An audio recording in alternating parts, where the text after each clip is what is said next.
Do you want to learn the tricks behind how the pros blind taste spirits, wine, beer, and can tell what that thing is just by their taste? Do you want to be able to tell if you really like something without all the prejudices that you have going into trying it? Do you want to see if I can blind taste 3 things and be correct about which is which? Well, then you are in the right place, because tonight's episode of Historically Drinking is all about blind tasting. Of course, we will cover a little bit of history at the end as well. Let's see. All right. So, to start, what is blind tasting? Maybe you don't know. Blind tasting is when you take a group of things, like different spirits, wines, or beers, and you taste them without knowing what each one is. Now, you can do this with alcohol, of course, but you can also do it with things like coffee, even food items like oysters. Everything is up for grabs when it comes to blind tasting.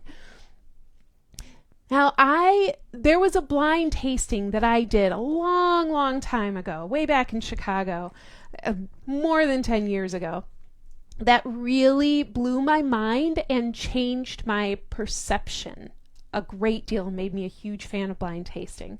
So I was with a bunch of other people, probably, I don't know, like 12, 15 people, and we were blind tasting 8 different popular vodka brands.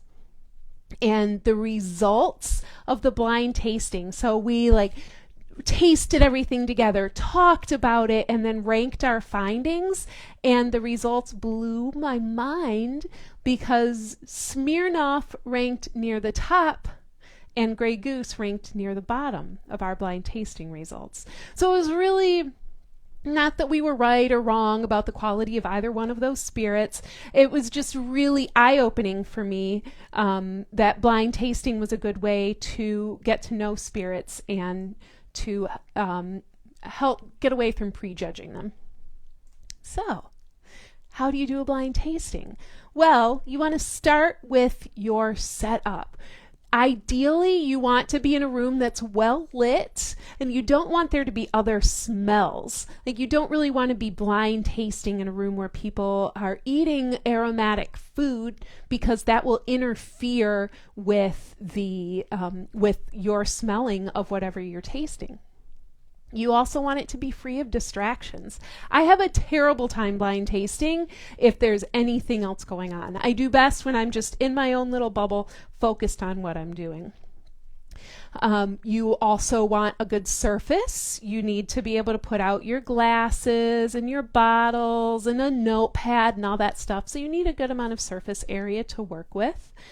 And you want to have the proper glassware. What I'm using here, and you can see I already have my tastes poured, but what I'm using here, these are Glencairn glasses. And either these or wine glasses are ideal for blind tasting either spirits, beer, or wine. Really, the best way that you can go just all across the board is wine glasses. And glass is best. You don't really want to use plastic if you can avoid it. Sometimes you have to, but plastic can impart aromas that are going to mislead you as to the quality of and what you are tasting. You also want a spit cup.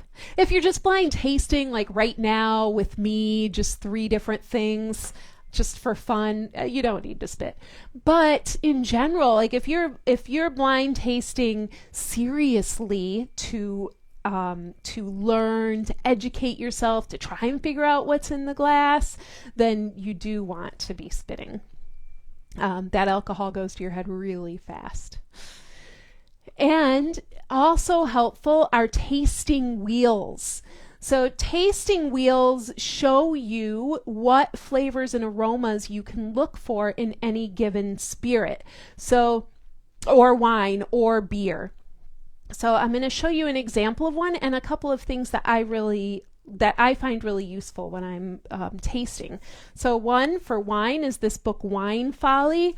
It has like each type of wine listed and then the characteristics that you find in it. It is my favorite wine tasting book. Tasting beer, also sort of the same deal, but it lists the characteristics of different beers. So it's really useful for figuring out what specific things taste like. And this, for whiskey specifically, this is to train your nose. So it has all these little bottles, gazillions of little bottles, and they're on both sides there. And then all the bottles are numbered. It has a corresponding grid, and each bottle smells like something different, a different smell that you would find in whiskey. So it's a good way to train yourself how to recognize smells. It's pretty fun. And this is an example of a tasting grid. So this is the tasting grid that comes with this whiskey set. You can find these for different types of whiskey, for rum, beer, wine, gin, everything. You can find it all on the internet. All right, so you've got everything you need. You've got your tasting wheels. You've got a pen and paper all ready to go. Now you need your booze. So you can do, or your alcohol. So like I said, you can do anything. The sweet spot for tasting for me is between 3 and 7 items. More than that, it gets a little bit harder to stay focused. Your palate gets a little burnt out. You can do more. I've tasted 36 things in one sitting, but it's not ideal. 3 to 7, that's ideal. Different beers, different wines, different spirits. You want to do all whiskeys. That's what I'm doing today. If you want to mix it up, do vodka, gin, rum, bourbon, different types of whiskey. See if you can recognize each one. You can do that. You can do it however you want because it's your blind tasting. Now, you can have, if you're blind tasting with somebody else, if there's somebody else around and you're blind tasting, you can have them set up your tasting for you and make labels. Mix it up so you have no idea what it is. If you're doing it on your own, like I am tonight, then you'll set it up like this. So you want to pour about an ounce of each thing that you're tasting into different glasses. You want all of your glasses to be the same so that you can't distinguish which is which. And then you want to make little labels like this. So I took a piece of paper, I wrote what the thing is on the label, and then I put a piece of tape on it. Now what I'm going to do is I'm going to put the tape on the bottom of, or I'm going to put the paper on the bottom of the glass with the tape. Ooh. Is everything okay with the video? I haven't gotten any comments, and I just got a text come through.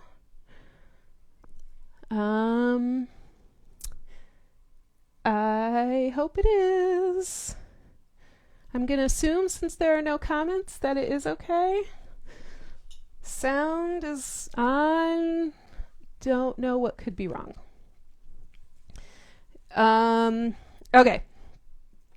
So I put the label on the bottom of the glass with the tape. Ooh, ouch. So I'm going to do this with all 3 of these. And obviously, I know which whiskeys these are, but I won't know which one is in each glass. Okay, let's get these out of the way. So I'm doing a Scotch, a rye, and a bourbon. Okay, so here I have them. Now I'm just going to mix them up. Oh, hi, Jennifer Brady. Thank you for letting me know that the audio and video are good. I appreciate it. Okay, I'm mixing these up. I'm playing like a game of 3-card Monte with them. I'm just going to kind of keep mixing them around until I am totally lost as to which is which. Another good way to do this is just to put everything on a tray and spin the tray on your hand. And that's a good technique. If you are tasting with 2 or 3 people, you want to pour all of your rye in here, all of your scotch, all of your bourbon for all 3 tastings. Spin them around like this, and then have them in a row like this, 1, 2, 3, and then pour them into other glasses for the other people with corresponding numbers. So that's how you know you're all tasting the same thing at the same time. Now I think I have these good and mixed up. You might notice there's writing on the glasses. 2 are the same, 1 is different, but it's easy for me to ignore that. So let's taste.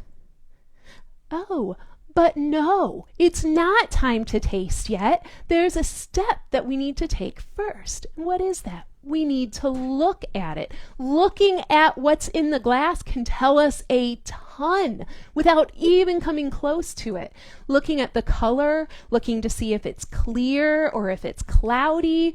There's a lot of information. If it's wine, is it dark red? Is it light red? Can you see through it? Is it greenish? Is it goldish? If it's beer, is it a dark beer, light beer? You get what I'm saying. The visual on it is really, really important. So you want to look at it. This is it's a bronze color, has just a touch of almost like dirtiness to it. And Betsy! Oh, hi, Betsy. Welcome. You're here. Oh, you needed my energy tonight. You're awesome. Thank you.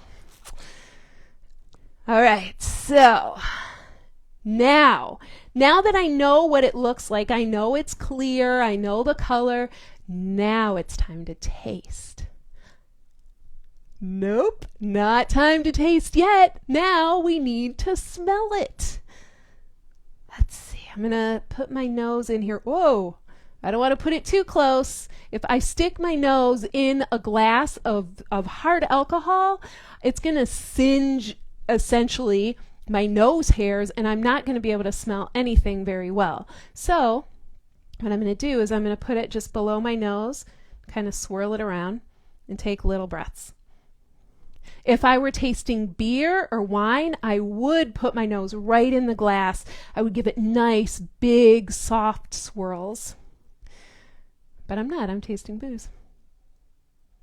Okay, now what I'm looking for while I'm smelling is broad, overarching categories of smells. So, for instance, do I smell wood? I know this is whiskey, which is aged in wood. So do I smell that wood? I do. Do I smell things like fruit, spices, earth? I'm looking for all of those categories of things when I'm smelling. Okay. Now, if I weren't doing this and talking to you, what I would be doing is I would be noting the things that I'm smelling down. So I would say this. It has this wet wood smell. It smells like cinnamon and nutmeg and grains. It smells like distinctly of grains. I would be writing all of this down so that I could remember. Now it's time to taste. But there's sort of a little step here still. For the very first taste of the tasting, you want to swish it around your mouth and spit it out. And that helps clean out any flavors that might be left in your mouth and mess with your palate. So from your lunch, your coffee, brushing your teeth, you want to make sure all that stuff is gone. So I'm going to take this, swish it around and spit it out. Sorry, this is gross, but it's real tasting.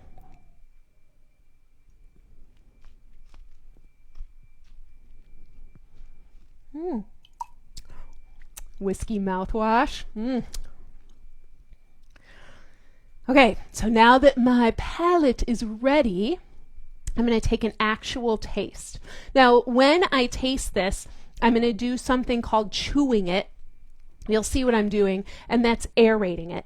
Now, you do this in slightly different ways, whether you're drinking wine or spirits or beer, but basically, you're just moving it around your mouth and sucking just a little bit of air right over it. And that helps you taste it even better. You're activating your olfactory smell. which just helps you. It helps you. You're smelling, but it makes you think that you're tasting more.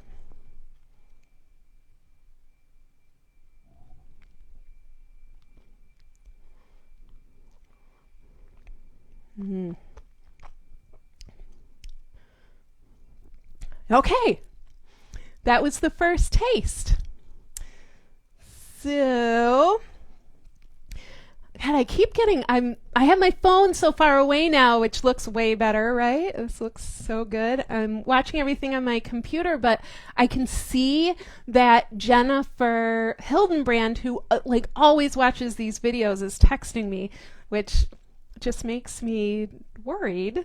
But since y'all say everything is going good, I'm going to assume that it is. Hopefully everything's okay with Jennifer. All right, so there was the first one. Now I'm just going to go through these really quickly. I'm not going to give you the details of the tasting. I just want to see if I can get it right. Now I do see this one is a little bit darker than this one. Darkness on whiskey indicates wood. It's a good clue to what you might be drinking in whiskey. Bourbon whiskey is always aged in new oak, which gives it a really deep, beautiful, almost has like a reddish tint to it. It's copper with this reddish tint. So the color of it can indicate the wood, which then helps you understand what type of whiskey it is.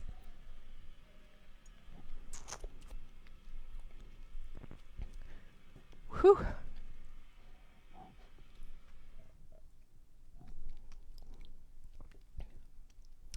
Okay, so I think, let me just try these again.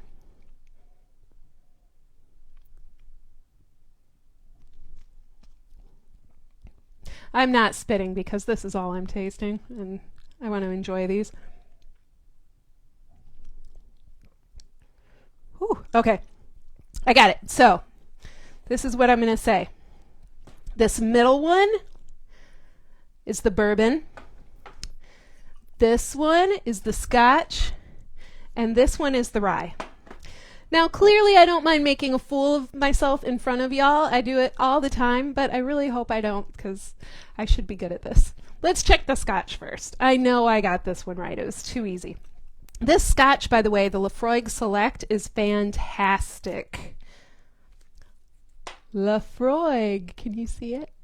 No. But Laphroaig, that one's right. Okay, and then I said the middle one was the bourbon. I said this because all of these are different proofs. The bourbon is 100 proof, which is the highest proof of all three of these, and it tasted like the highest proof. It gave me a little whew when I tasted it. So I gotta get this label off. Uh-oh. Maybe we'll never, oh, there we go. Old Granddad, yay! Which means that this one has to be the rye, because there's nothing else that it could be. Now, to be fair, I gave myself low balls. These are all very distinct from one another. If I didn't get it right, it would have been pretty embarrassing. So, the other thing, like what you can see by what I just did, is the other component of blind tasting, which is knowledge. The more that you know about the thing that you're tasting, the easier it is to guess what it is, to figure out what it is. For instance, if you're tasting wine and you're trying to figure out where it's from, which you can easily do if you know that wines from the old world tend to be lower in alcohol, and wines from the new world tend to be higher in alcohol, then you've already got a clue. When you're smelling and tasting, you can that alcohol is pretty clear.